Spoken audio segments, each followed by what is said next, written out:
مسیح یسوع میں آپ کی سلامتی ہو۔ آج ہماری سیریز کا چھٹا پیغام ہے اور نمبر 1 دعا۔ کیا ہمیں دعا کی طرف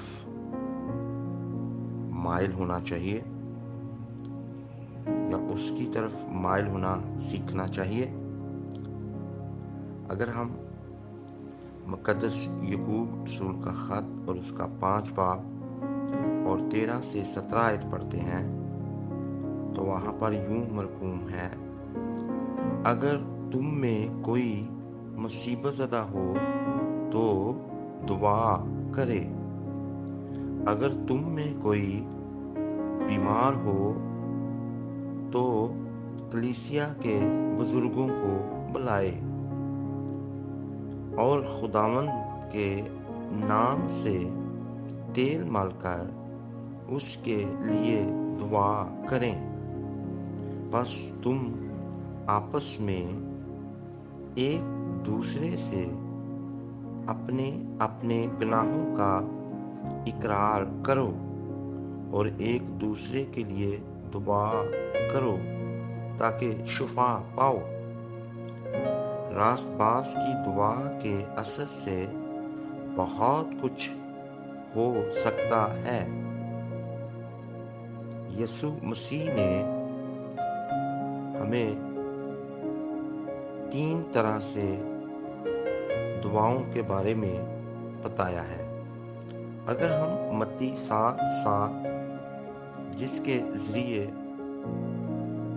رہنما غالب آنا سیکھتے ہیں غور کریں تو وہاں پر ہمیں دعا کے 3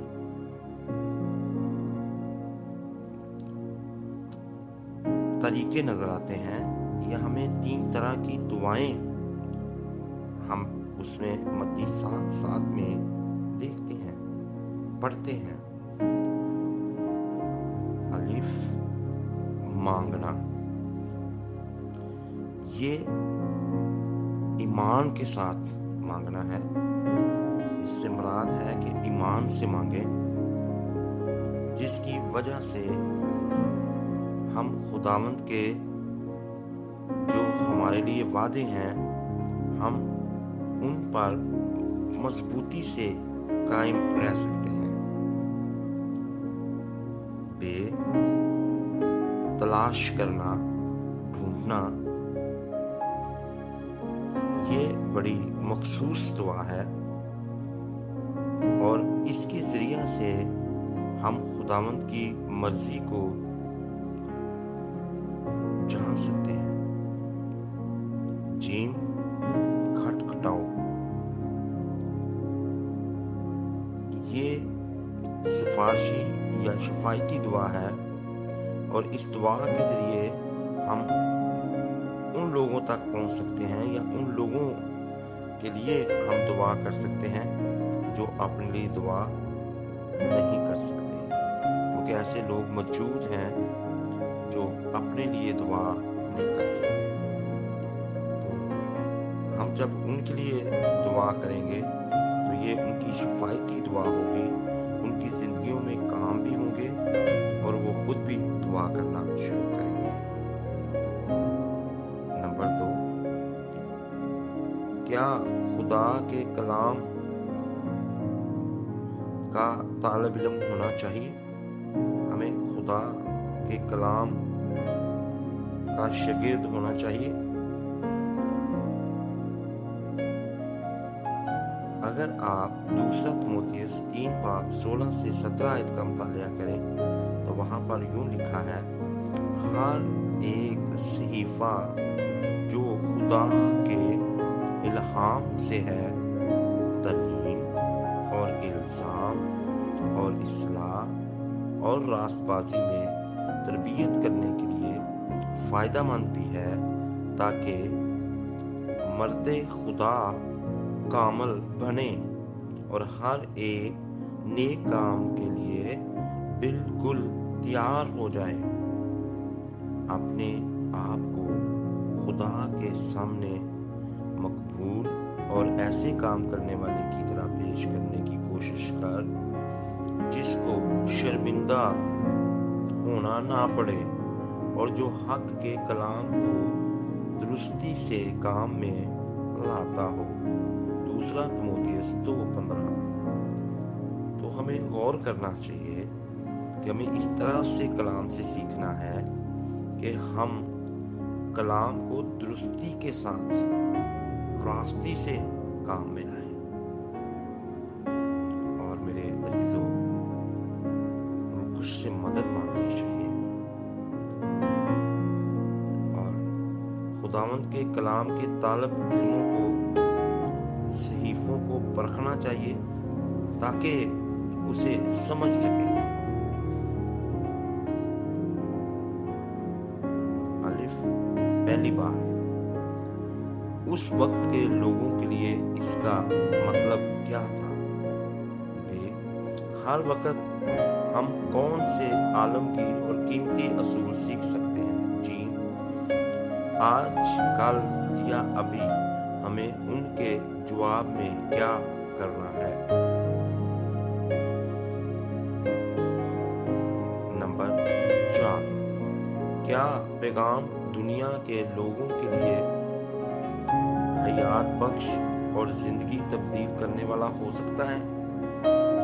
غور کریں اس بات پر، جو پیغام ہے اس سے زندگیاں تبدیل ہو رہی ہیں اور واقعی خدا کے کلام کے پیغامات کے ذریعے سوچیں، خیالات، رویے، زندگیاں تبدیل ہوتی ہیں۔ اور فلپیوں 2:16 میں لکھا ہے، اور زندگی کا کلام پیش کرتے رہو تاکہ مسیح کے دن مجھے فخر ہو کہ نہ میری دوڑ دھوپ بے فائدہ ہوئی اور نہ میری محنت اکارت گئی۔ اگر آپ رومیوں 1:14-16 پڑھیں تو ان آیات میں پولس رسول انجیل کی بشارت کے 3 طرز عمل کی وضاحت کرتے ہیں۔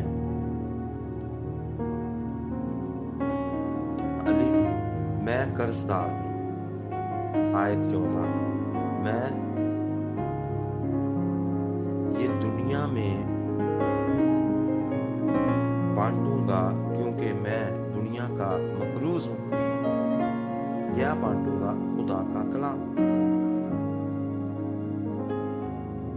آیت 15، میں حتی المقدور دیتا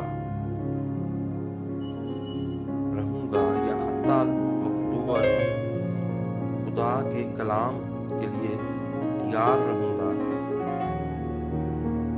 میرے اندر خوشخبری کو پھیلانے کی آگ لگی ہے۔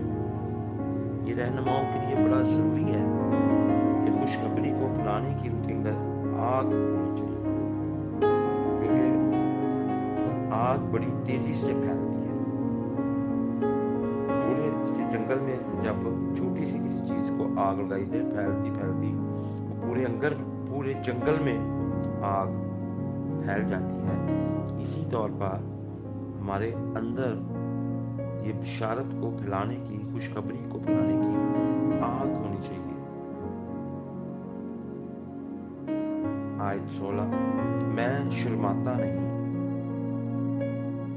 میں اسے ضرور پھیلاؤں گا کیونکہ صرف اسی میں نجات ہے۔ خدا کے کلام میں نجات ہے، خدا کے کلام میں رہائی ہے۔ رہنما کو جتنا زیادہ ہو سکے، جتنا تیزی سے ہو سکے خوشخبری کو پھیلانا ہے تاکہ لوگ نجات پا سکیں۔ سو کلام حق کا سنا جانا ہمارے لیے باعث برکت ہو۔ اے آسمانی باپ، آج کے کلام کے وسیلہ سے ہم سب برکت پائیں اور اسی طرح کلام پر عمل کریں۔ ہم دعا کرنے والے بنیں، ہم خدا کے کلام کے طالب علم بنیں اور آگے پھیلانے والے بنے، یسوع کے قادر نام سے۔